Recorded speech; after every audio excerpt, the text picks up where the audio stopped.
Hey, Whisper Nation.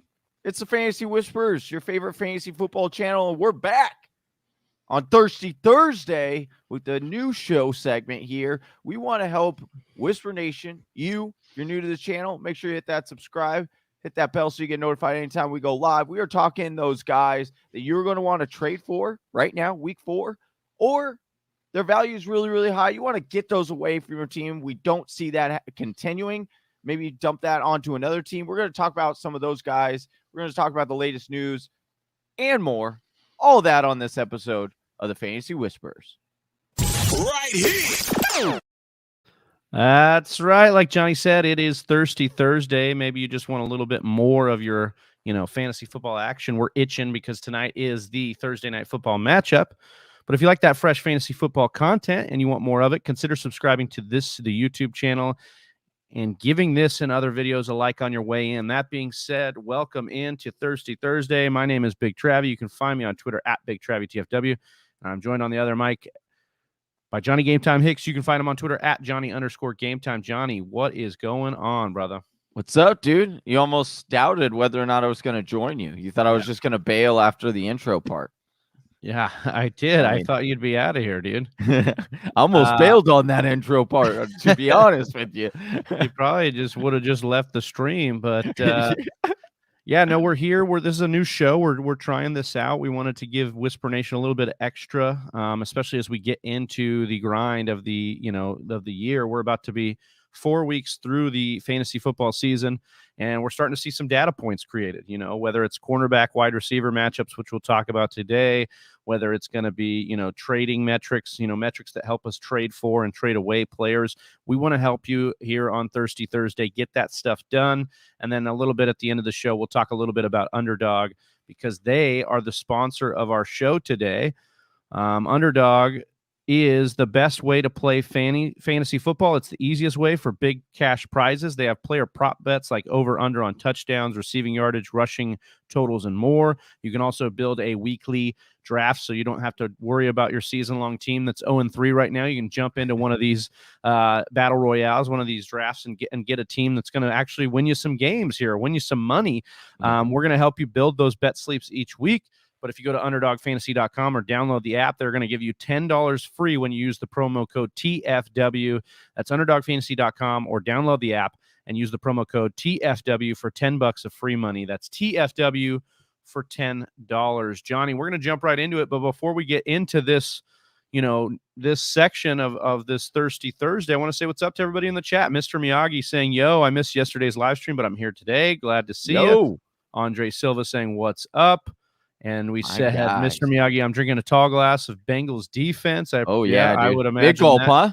Big gulp. Nick said, would you trade JT for David Montgomery and Kyle Pitts? This must be an offer that Johnny's trying to get out of Nick right now, or vice versa. I got a trade offer for Swift for Dak in half-point PPR. Depending on what your other quarterback is, I would take if you're on the Swift side of this deal, I would do that. But before we get into that, we're going to answer a lot of your questions in detail at the end of the show. We're going to go through news and notes. We're going to go through a couple trade away, trade for guys, and we're going to go through some cornerback wide receiver matchups that we particularly like or dislike this week for fantasy football purposes. But if you like what you're hearing, you like the content, go ahead and hit that like button, hit that subscribe, and help us to continue to grow the channel. We are well over 2,000 on our way to 3,000 subs. Let's go. Help us continue doing that. So first, Johnny, some news and notes. As we do, I'm going to rapid fire through these, and then we'll talk a little bit about the bigger headlines that come from these that you are looking at for fantasy football as we inch closer towards injury designations for the week. So news and notes here. We've got Antonio Gibson was downgraded just a little bit ago after practicing on Wednesday, Johnny. So something to monitor there. He's been dealing with the shoulder injury as we've worked through this season. Obviously, J.D. McKissic would be an uptick here, but not a pure running back here. So it'd be kind of interesting to see what the Washington football team does if Gibson can't go. I'm not too concerned as of right now. I think he still ends up giving it a go. Yeah, I would imagine so as well. Good game for him. During the portion of Bucs practice open to the media, no Rob Gronkowski. They didn't have JPP or Giovanni Bernard. And then Antonio Brown returned to practice here, Johnny. Yeah. Activated off the COVID list. Dude, Let's go. This weekend, he's going to get a revenge touchdown this weekend against New England. You bet. I mean, He played for New England for like 2 games for a week. Dude. Yeah, and he's gonna score, baby. Tom's gonna get him a tutty. We'll see about that. Monitor the Gronk stuff, though. That is Dan kind of Campbell on the Detroit Lions said, "You're going to see a lot more of DeAndre Swift, Johnny." Yeah, baby. Let's go. Unleash the beast. Let's go. Yeah, I don't know if you call anybody on Detroit beast, but okay. Oh, after further medical examinations this week, Patriots running back James White hip injury is expected to end his 2021 season. You feel bad, actually. James White was doing really well this year. Seemed to have some good chemistry with Mac Jones. He will be down. We'll see what this means for the backfield split. You know, J.J. Taylor's there, receiving specialist. They have Ramondre Stevenson, who's been inactive from a week 1 fumble. And then you have Damian Harris, who we'll get into Damian Harris a little bit later on. I got some good stuff on Damian Harris to talk to Whisper Nation about here. All right. Marquez Valdez-Scantling for the Green Bay Packers did not participate Wednesday. We'll see how that hamstring holds up for the rest of this week. He's not really on the radar, but it could mean upticks for Bob Tunyon, for Devontae Adams, and Aaron Jones. We'll see that. Aaron Jones also limited yesterday with a hamstring of his own, so we'll see how that kind of goes, or a calf of his own.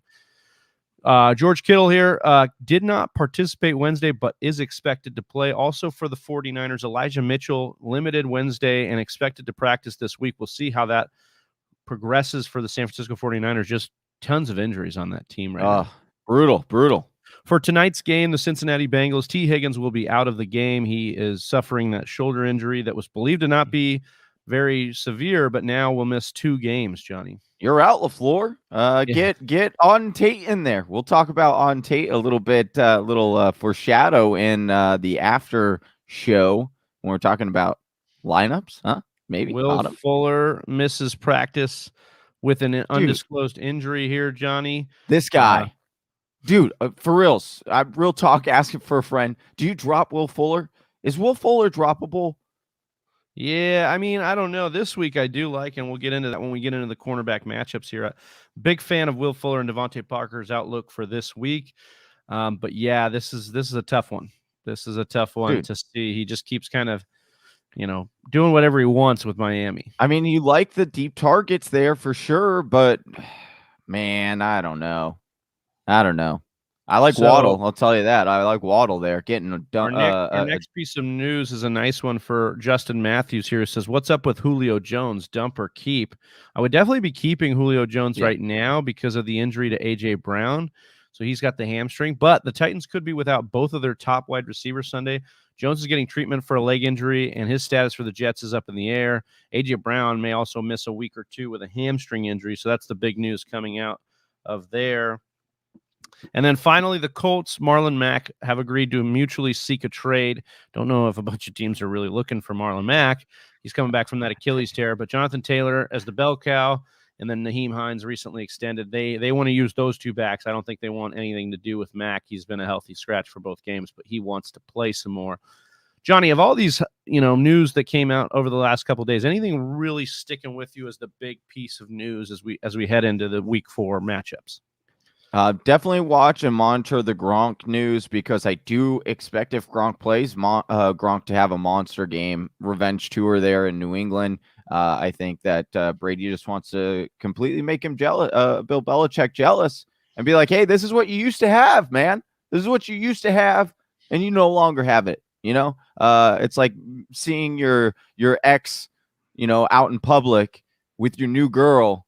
And, she's like Miss America, you're like out there with, you're showing it. You know what I mean? That's what I think Tom Brady is going to do with Gronk this weekend. And there's no doubt that Brady wants to stick it to the Patriots. And there's no doubt that Belichick would love to stick it to Brady. I think there's going to be a lot of stuff to talk about when we come into that game. I imagine that Tampa Bay, talent-wise, should handle this game, but you never know. You never know what happens in these games. Just want to thank everybody in the chat right now. Mr. Miyagi, Chris Hannon. We got Justin Matthews, Nick, Andre Silva. Appreciate all you guys in here. We will get to most of these questions at the end of the show, but right now we're going to move on from the news and notes section to a buy low and sell high section of the show. And I will start us off here, Johnny, with my buy low, who I recently bought low off of you in our league of record. Wow. You did this Yes. to me. You would put this on. No, I'm just kidding. This is a good one. I do like this one. I bought Damian Harris, and I just wanted to talk to the people about Damian Harris because a lot of, we saw week 1 and 2, we liked the usage, and then all of a sudden, because of game script in week 3, we're all panicking. And I think this is a perfect opportunity to target the GM in your league that has Damian Harris. Okay. So JJ Zacharyson tweeted out running backs who've played 3 games and have seen at least 2/3 of their team's running back rushes. So pure rushing attempts. Christian McCaffrey, Joe Mixon, David Montgomery, Alvin Kamara, Jonathan Taylor, Chris Carson, Antonio Gibson, Derrick Henry, CEH, Najee Harris, Saquon Barkley, and that's right, you guessed it, Johnny, Damian Harris. Anything sound really nice about all those backs? They all sound like bell cow, really profitable backs, top tier backs we'd want the usage from. I love that Damian Harris is on that list of guys getting 2/3 of their team's rushing attempts. What I also love is it's behind an offensive line, although struggling at the beginning of this year. That's a really good offensive line, projected to be top 10. I also love that he's behind that line on a team that wants to run the football a lot with a rookie quarterback. So I love all these things that are kind of working for Damian Harris right now. He's also number 25 in PFF's overall running back grade, but number 24 in their pure rushing grade. So we know he is a pure grinder for this team that wants to play bully ball. He's averaging over 4 yards per carry in those first 2 games where he wasn't scripted out of it. If we look at underdogs, Hayden Winks, he's the big guy over there on Underdog Fantasy who sponsored the show here. He does a usage model, which basically takes their expected points, what they're getting usage-wise. He's got some sort of algorithm, and he's got basically a usage expectation model, and that has our guy, Damian Harris, is number 24 in that model. We also mentioned the James White injury up above in the show.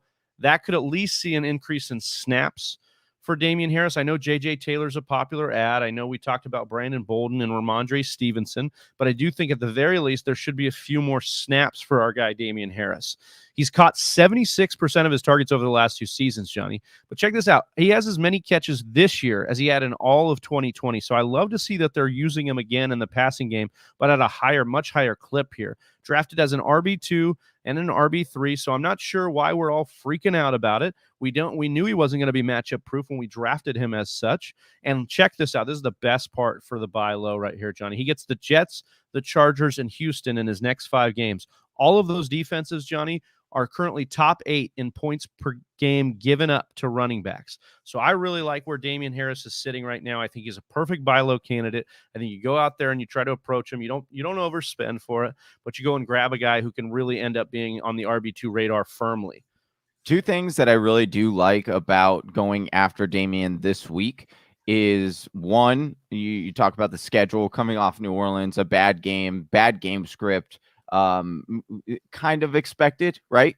Yeah. And then going into Tampa Bay, not a great matchup this weekend. You generally see people try to attack on the outside, more dump off passes. So someone looking at Damian, who is coming off of a bad game, looking at the matchup this week, possibly needs to win, right? Or, needs a player. So right now is the perfect time to go and grab him. Much better schedule moving forward. And you can even wait too. Like if Tampa Bay, you're like, I don't really want to put him on my roster for Tampa Bay, or the piece that you're trading has a good matchup, you want to wait. Then you could look at the Tampa Bay game where they're heavy underdogs, and you could say, well, Harris isn't probably going to get a lot of work, and if he does, he'd have to fall into the end zone. So you don't really want to bet on that. And then you could say, okay, let me wait till after that game to approach the Harris GM, and then I'll go and attack for Harris there, because then, like I said, 3 of the next 5 games against bottom 8 matchups for running backs, and that's really what you want. What would be what you could also kind of tweak it is just kind of throw it out there, right? Get a little like put the cheese on the put the bait, the cheese on the mousetrap, right? Send over a little offer, start engaging in topics, saying, hey, is Harris available? And then when people, you get that little excitement as the person who has Harris, you're like, oh, someone's actually interested, right? And then like you said, just plant the seed. And then maybe you don't pull the trade right away, but then he sees a bad week or she sees a bad week on their roster or playing them this week, and then they're like, okay, let's make this trade. Like let's do this, right? So definitely do like that call. Big trap. All right, Johnny, let's get another buy low here for Whisper Nation. I think you have a guy on here. Nick mentioned earlier, would you trade Jonathan Taylor for David Montgomery and Kyle Pitts? And I think that's a great question to segue into Jonathan Taylor, who you have as a buy low here. Yes, Kyle Pitts almost made this list of a buy low, but I didn't end up putting him on here because I wanted to get Jonathan Taylor on this list. I do think it's important that people go out and try to acquire him right now. Listen, he's 12th in carries for running backs. He's being more involved in the passing game, or as far as he has 11 passing receptions right now. Higher pace than what we saw last year. They're not involving Nyheim Hines at all. So this seems to be a two running back kind of system. I know Hines just had a big game. He's had a couple big games.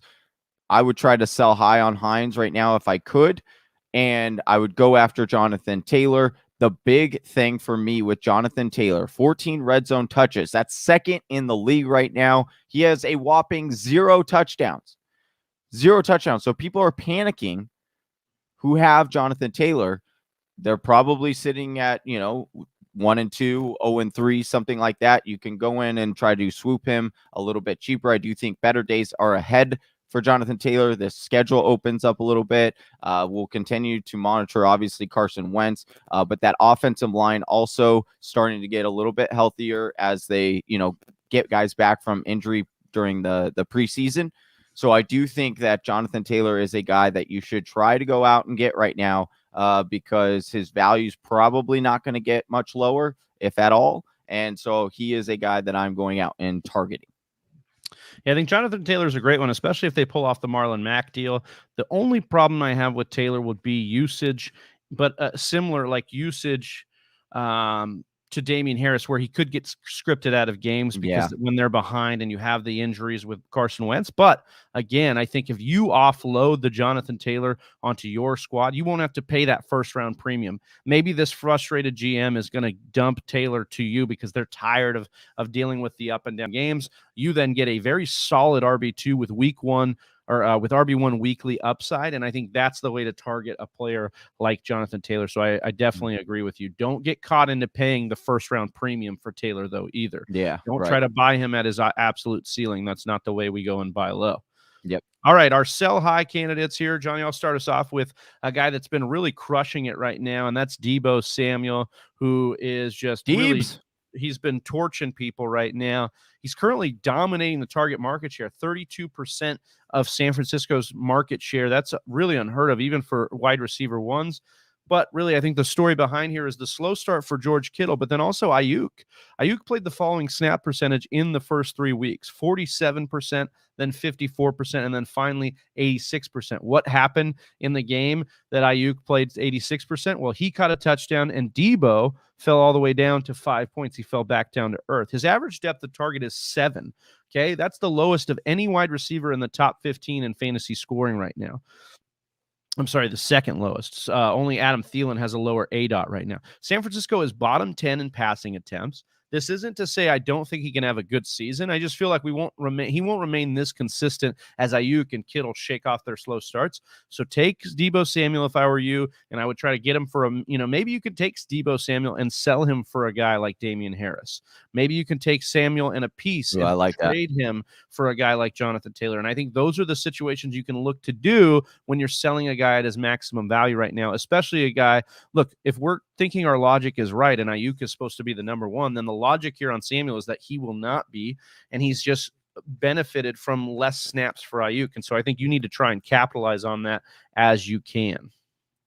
Love that, Big Travie. That is 100% what I would be doing with Deebo. Love it, love it, love it. And our last sell high, Johnny, you're going to come in with your boy Tyler Lockett, who did have his first down game last week, but had monster games in weeks 1 and 2. Yeah, I'm probably going to get a lot of flack for this, a lot of comments. So I apologize, Big Travie, for the flack that we probably are going to get right now. Because Tyler Lockett right now is America's sweetheart. People love Tyler Lockett. And don't get me wrong, I admit that I should have been higher coming into the season on Tyler Lockett.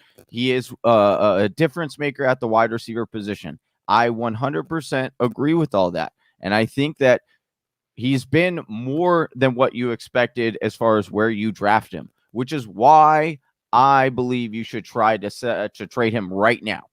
And it might sound crazy because he's like the wide receiver 3 right now. So you're just like, why would I ever want to do that? Why I got him and he's paying out. Why would I want to get that off my team?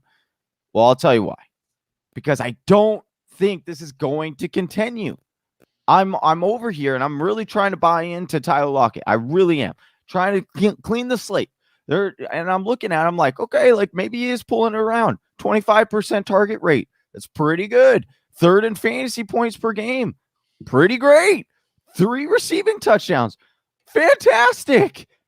But that's the problem because he's doing all that greatness, but he's 5th in yards per target with 15.5. Don't see that continuing. That's astronomical. He's 36th right now in targets for wide receivers. He's averaging 6.7 targets per game. 6.7 targets per game. That's less than that's about what Cordero Patterson is averaging, just to give you an average. 80% catch rate. That's the other reason why I think Taro Lockett's success is not going to continue at the rate it's going. 80% catch rate, and he's only getting 16.7% contested catch rate, which means most of the time he's wide open when he's getting these bombs and he's getting these touchdowns. I'm not saying that he can't do it. He's not great at contested catches. Don't get me wrong. He is a good wide receiver.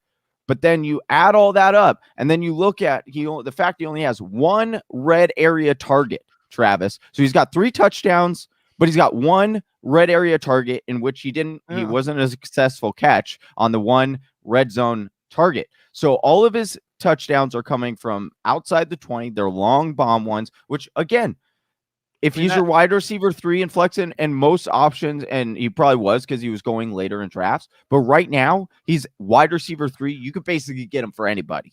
And so I'm saying right now, take him. I would rather have DK rest of season over him. Yeah. I'm going buying DK majorly low. He almost made this list as a buy low as well.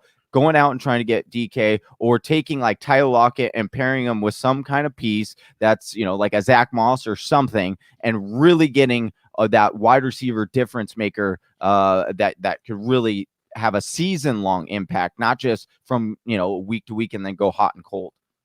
Yeah, there's a couple issues with Seattle. Obviously, we know that they are running one of the slower offenses. They're hyper efficient. I mean, that is Russell Wilson's calling card. He's always been hyper efficient. So a little bit to your point, like, yeah, I don't know if you want to completely hang your hat on the fact that Tyler Lockett's getting a ton of these down the field throws. I mean, that is what Russell Wilson does. He's going to continually hit him down the field. Mr. Miyagi saying hot Lockett, great, shade dude. Coming in out of the microwave. I love Whisper Nation. They have some good stuff, man. I would just say this. I think that when this team continues to run slow, if they do run slow and they hit these peaks and valleys, in the valleys, you're going to see this team shift to DK Metcalf in the games where it's lower volume.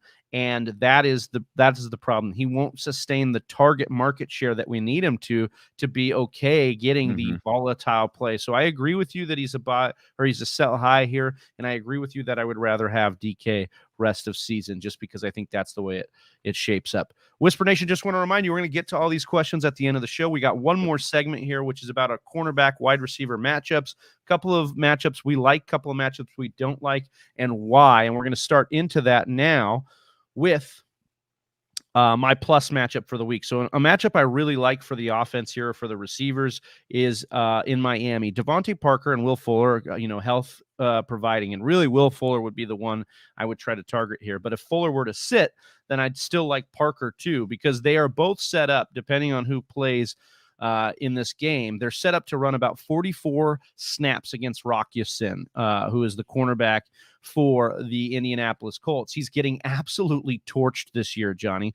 PFF grades this as a 92 advantage for the Miami wide receivers. Okay, that's out of 100, just so we're clear. That is a deep green when we're looking at the color scale. Rock Ya-Sin has surrendered the following games, and I had to double check this because I could not believe it, okay? Week 1, we talked about Tyler Lockett, 4 of 5 for 102 touchdowns. Week 2, Cooper Kupp, 9 of 11 for 163, and you guessed it, Johnny, 2 touchdowns.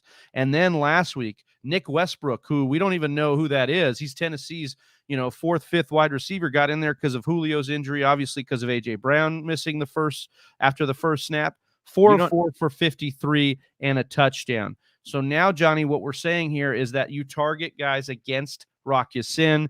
Hopefully Fuller is healthy. I think he's got the upside you want in this particular matchup, but I would look at even Devontae Parker in deeper leagues for this particular cornerback matchup because it's looking really juicy, Johnny. Why did you have to show me this? Why? I have Fuller. I asked you at the top of the show, and now I'm like, oh, what do I do? Like I said at the top of the show, I wouldn't drop him just yet. Okay. And maybe what you might get out of him here in this one. And everybody's going, what about Jaylen Waddle?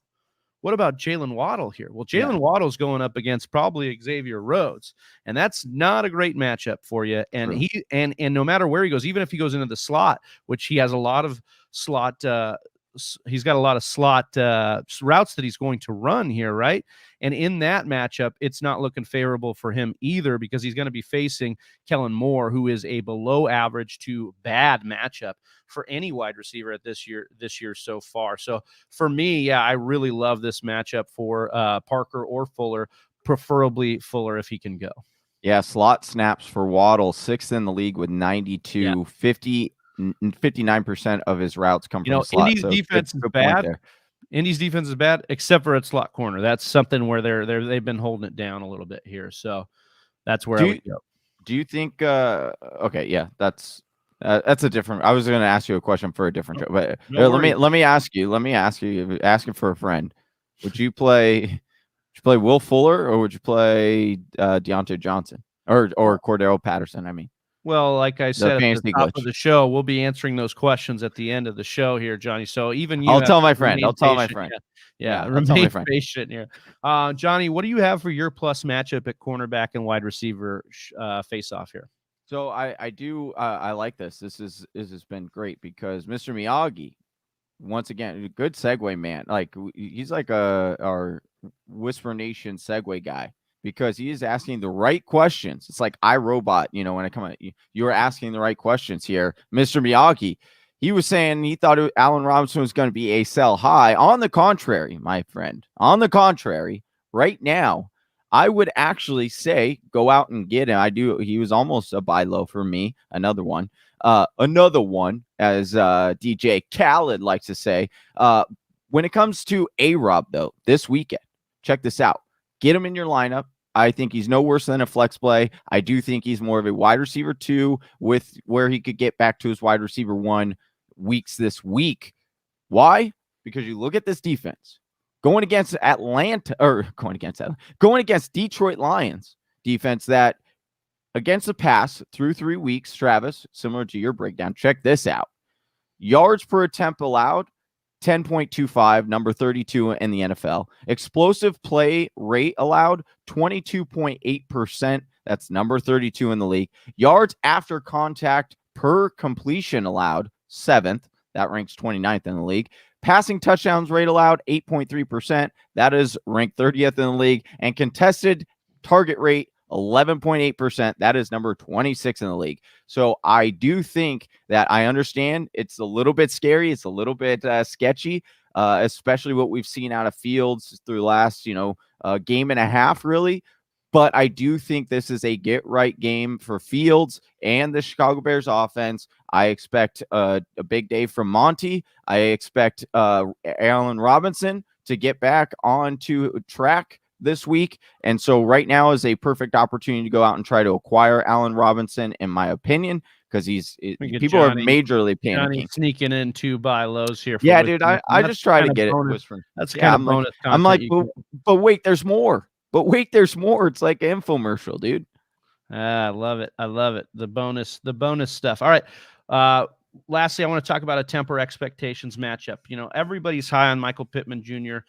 He was an offseason stud we wanted to go and try and acquire. We thought Wentz could really target him in a big way, similar to the Alshon Jeffrey connection. And through the last 2 weeks, we love it. 24 targets over the last 2 weeks. He's dominating 27% of the team's market share, and he's getting 13.6 yards per reception over the last 2 games. He looks great. Unfortunately for Pittman, he's about to run 60% of his slots against Xavier Howard, who is PFF's number 5 rated cornerback in the league right now. And so he held Jacoby Myers to under 50 yards receiving in week 1. And then Stefan Diggs did score in week 2, but he held him to a 50% catch rate. I think that Stefan Diggs is obviously worlds better than Pittman, and I think in this matchup with Carson Wentz on bum ankles in an offense that, look, they don't project Miami as huge favorites in this game. I think Indy's strategy in this game is going to be to run the football with Jonathan Taylor. So similar to the buy low, this is probably going to be your last chance to do it because I think he's going to get a monster workload in this week. But the point is I would not be starting Pittman even if I had him. I like the usage. I want to continue to see that usage, but this is just not the spot I'd be putting Pittman into my lineup against Xavier Howard this week. Yeah, difficult matchup. Good call there. Good call there. All right, Travis, finally, Johnny, your temper expectation matchup. What do you got here? Yeah, this one, this one hurts my heart just a little bit because I really have come around over the last few weeks, like really come around. I gave my public apologies. I tweeted out my apologies to said player. That is Brandon Cooks, wide receiver for the Houston Texans, who has been absolutely on a tear, getting like almost 50% of his team's targets right now. Basically the only wide receiver in Houston. So why would I tell you to go and bench him this week or that to temper your expectations? Well, it simply comes from I do expect him to get a lot of volume. However, this week, this matchup against Tre'Davious White for the Buffalo Bills, he has been absolutely shutting down wide receivers. Only wide receiver to score a touchdown on him so far this season has been Deontay Johnson, which some could have said was a somewhat of a fluky kind of touchdown. Terry McLaurin, who has just been destroying, doesn't matter who the corner is, doesn't matter. He just looks at him and says, "You're just an average Joe to me," and has been putting up mega numbers. Was held in check last week because of Tre'Davious White, 4 for 62, which is not a great outing for Terry McLaurin. So I do want to let Whisper Nation know, temper your expectations for the matchup this week. I understand if you want to get him in there just because the volume is right there, and it should at least be somewhat volume driven because I do think Houston is going to be down in this game. But just temper your expectations. It might not be as big of a game as he has the last few weeks. Guys, we've got 12 to 15 of you guys watching in the chat right now, and we've only got 10 likes. Get those likes up. Help us out. Grow the channel. Also hit subscribe. If you're new to the channel, let us know. We will shout you out. We appreciate every single one of you. It's time to get into these questions. We appreciate you guys getting so patient here. Listener, we said a couple of these earlier. Let's just roll through them. Nick asks, would you trade JT for David Montgomery and Kyle Pitts? So Johnny, here we're at. We're facing it down. Jonathan Taylor is a buy low. Is this too much to go and get him at the buy low right here? John, you would give up David Montgomery and Kyle Pitts. I mean, I would do this but I know his situation as well because he doesn't have a tight end. And I do think Kyle Pitts, and I mean, you look at the Kyle Pitts metrics, and he is amongst the highest in the routes ran, which you like. He's like 88. He's like third in that ranking. He had 4 red zone targets last week. And leads. He's like, actually, he was one of the lead leaguers. Leaguer. Am I saying that? I don't even know. League leaders. Yes, thank you. I could not think of that word or say it right. In red zone targets for his team. So, and he's getting a healthy amount. So, again, David Montgomery. Yeah, this is a little bit of a trust fall thing, right? So, do we trust David Montgomery or Jonathan Taylor's offense to turn it around more? Also, even Atlanta, can we trust Atlanta to turn it around? Because that's the issue right now. Now, Pitts, I think, is getting enough usage that makes it a nice deal. So maybe it makes up for that. I don't know about Fields yet, but this is a great matchup for Chicago. I would be trying to get this deal done before Montgomery did actually pop in a game and Fields popped in a game. So I think it depends on your need. As you said, roster construction, what are you looking at here? But I think it's a fine deal. I do think it's a fair deal depending on team needs. Mr. Miyagi says, I got a trade offer for Swift, for my Swift for Dak and half-point PPR. I wouldn't give up in any kind of form of PPR DeAndre Swift, not for Dak, who it seems like the Cowboys are okay playing winning football. Shockingly enough, and I think that is a dip in Dak's ceiling plays. Something that not a lot of people are talking about is that defense. If it is for real, then you can expect him not to be as pass happy and actually rely on the run a little bit more. So I do think that there is a slight uptick to Zeke that people aren't talking about necessarily right now because of that defense. Justin Matthews says, what's up with Julio Jones? Dump or keep? Definitely keep on to Julio Jones right now, especially with the A.J. Brown injury. Obviously, Julio dealing Definitely with concern, though. There's definitely some concern. All right, so Mr. Miyagi says, question. A.J. Dillon was dropped after CMC going down. Would you drop Tannehill for him? I picked up Cousins last week. Not sure I want to carry 2 QBs in a 10-team. Yeah, I'm definitely fine with this. You want to, especially with the calf injury to Aaron Jones, we want to monitor that. This is a good sneaky move right here. And with Cousins just continuing to dominate, like I wouldn't play Tannehill. What a major disappointment. That was a bad call on my end. I completely missed that. Allen Robinson or Tim Patrick for Deontay Johnson. Cole Beasley still on waivers. I could drop Tim Patrick for Cole Beasley. If you can get Tim Patrick for Deontay Johnson, I do that deal. I would not do Allen Robinson for Deontay. And I would not drop Tim Patrick for Cole Beasley. If it's 4-point PPR, I could see it, but I think right now with Hamler out, we need to continue to watch as Tim Patrick will sky high. Elijah Mitchell on waivers, and I have pick him up. Yeah, go get Mitchell. He's going to get back in practice this week. Could be a huge ad for you there before Jeff Wilson comes back. Do you think any sneaky start for the Pats on this Sunday other than Harris and Myers?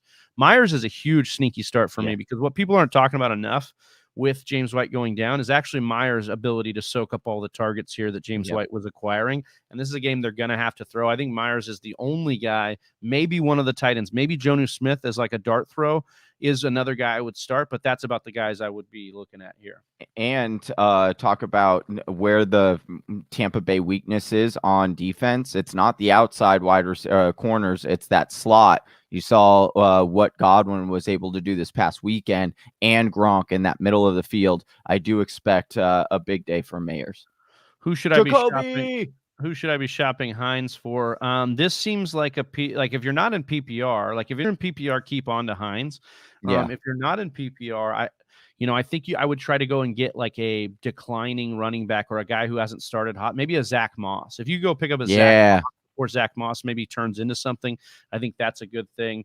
Even Devin Singletary, make an investment in one of those backs by going to get them, and I think that's a good one here. Or even another one, Myles Gaskin. I would try to acquire for Hines. Yeah, I don't know. But... You don't think you could get that deal done, or you wouldn't do it? I don't like Gaskin right now. It's not real, dude. He's getting to. They're just. Don't worry. I'll change your point of view. I'll change your point of view on today's show. Just on today's matchup show. Just a little wink, wink, nudge, nudge. All right. Justin Matthews, thanks for having the show. He says Damian Harris got it. We appreciate you. Damian Harris is definitely a sit this week. Period. Full stop. Yeah, absolutely. I mean, only in the desperate of situations are you putting Harris in your lineup, but I think going forward, we need to be targeting a guy like Damian Harris. Is JPP playing? Nick's asking. I'm not sure. It doesn't look like very good for them. The Tampa Bay defense getting, really kind of beat up over this season. They did sign your boy, Richard Sherman. Brett asks, who do we like more this week? James Robinson versus Cincy or Chris Carson versus San Francisco? Full point PPR. Chris Carson. Yeah, I would take Chris Carson here. Even though it's a little bit more difficult matchup for Chris as far as that D front, but yeah, give me Carson. Farmer 12 says, what's up with Chase Claypool versus Green Bay? Johnny, I mean, I would hate this matchup for Claypool. I love Claypool to death, and I want him to break out, and this is the perfect opportunity with Juju probably sidelined, Deontay probably sidelined, but Jair Alexander is another beast at the cornerback position. Did you see that interception he had on Sunday Night Football, dude? He was basically drinking water on the sideline, and then he zoomed all the way over to the other end zone, picked him off. It wasn't in the end zone, but it was deep down the field. It was insane. I'm just glad you finally came around on your boy. I've been telling you this since preseason. Jair is amazing. Are you kidding me? You didn't tell me anything I didn't know about Jair Alexander. He was the number one cornerback. Go check the tape. He was the number one cornerback last year. Week 1, I was telling there was questions on whether we should play Callaway against Jair, and I was like, dude, Jair is going to just lock people up. You didn't believe me. I know. No, it's all good. Big Trav is a huge Green Bay Packers fan. I just got to give him crap for it. Drew, welcome to the channel. Hopefully you subscribed here. Thanks for jumping in. He says Chubb, Sutton, Cook for CMC and Waller. Good trade PPR. I wouldn't give up Chubb and Cook even for CMC and Waller. I think that, Waller's a definite buy low. He hasn't had much since the first week. But CMC with the hamstring could linger, and I would not be giving up Chubb and Cook in both. No, I would keep Chubb and Cook. Sutton's doing really well too. Yeah. We said Mr. Miyagi thought, we talked about that. Mr. Miyagi, I guess Gaskin is a sit then. Johnny's going to say probably no this week against Indy. I think that you can the way you attack Indy is actually through the pass catching, which is what we've seen Gaskin really excel at and be basically the main guy for Miami. So I do think Gaskin is a start this week, but more as a flex RB, like a lower end RB2 flex play for you, but he does have RB2 high end RB2 upside if he does score a touchdown. Slim Reaper says hashtag Whisper Nation Strong. We always love that. Yeah. ML with some insight, big brain stuff here. Keep in mind that Houston has openly said all the veterans are on the trade block. I expect Cooks to be on a better team before November 2nd deadline. That would be wild, but it's dude, nobody gets traded around the league like Brandon Cooks. Wait, hold on. Say this again. Hold on. I missed a couple of things here. Because someone was asking if what Cook was it? Is it Dalvin Cook? Is it Jared Cook? Is it Brandon Cooks? Jared Cook, and Brandon Cooks is a different name. I think it might have been Dalvin Cook there because of the injury situation. Oh man, could you imagine if? Okay, so anyway, let me just. So Cooks could go to a better team, is what ML is saying here. Slim Reaper says, "I see you in the A-Rob jersey in the background, Johnny." Had to put him up. Slim Reaper, please stand up, says Mr. Miyagi. Yeah. And ML says Monty plus Pitts is better than Taylor. So he's agreeing with maybe that being a good deal here. ML says, hey guys, need some depth in my wide receiver room PPR league. I know neither is great, but it's a high stakes league, so not much on the wire. Jamison Crowder or Russell Gage. I'd actually go with Gage here. I think Elijah Moore, obviously the injury is going to impact him, but I trust Atlanta to turn it around before I trust New York to turn it around. I think that's basically the logic on this one. For ML, with these deeper league, look for Bateman. Bateman's coming off of the Travis freaking beat me to the waiver wire on the damn waiver wire. I wanted to pick up Bateman, and then Travis picked him up before I could get to him. Bateman is a good guy that might be on your waiver wire. That is a good stash for you. That I like better than both those guys. Jay Peakley 5 says, would you trade Cooks and Mixon for Diggs? I would not be giving up Mixon right now. Mr. Miyagi saying my face after now he's going to blow up. The Travis face. Mr. Miyagi, Walker Bass says, assuming he doesn't mean Jared Cook. Yeah, exactly. And then ML asking that one again. We definitely got that one for you. Connor LaRosse, a bunch of new names in here. If you guys are new, hit that sub button. We'd love to shout you out here. Let us know. It says Logan Thomas and AJ Brown for Darren Waller, full point PPR.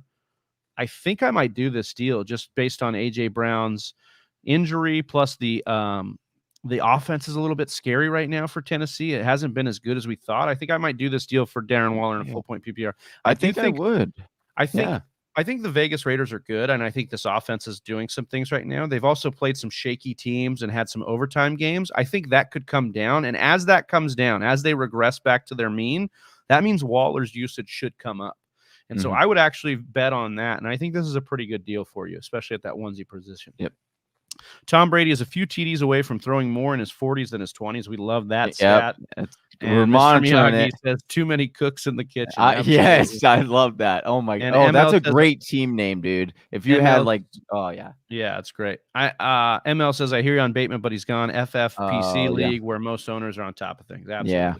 Whisper Nation, we appreciate you. We appreciate being on top of this Thursday thirst for you and helping you get a little bit more of that fantasy football thirst quenched here on the Thursday show. We'll be doing this every week, so catch us next week as we go through some more things.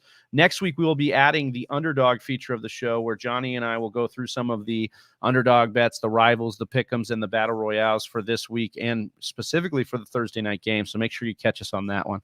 For Johnny Game Time Hicks, I'm Big Travie. We're the Fantasy Whisperers. We're out. Peace. Peace.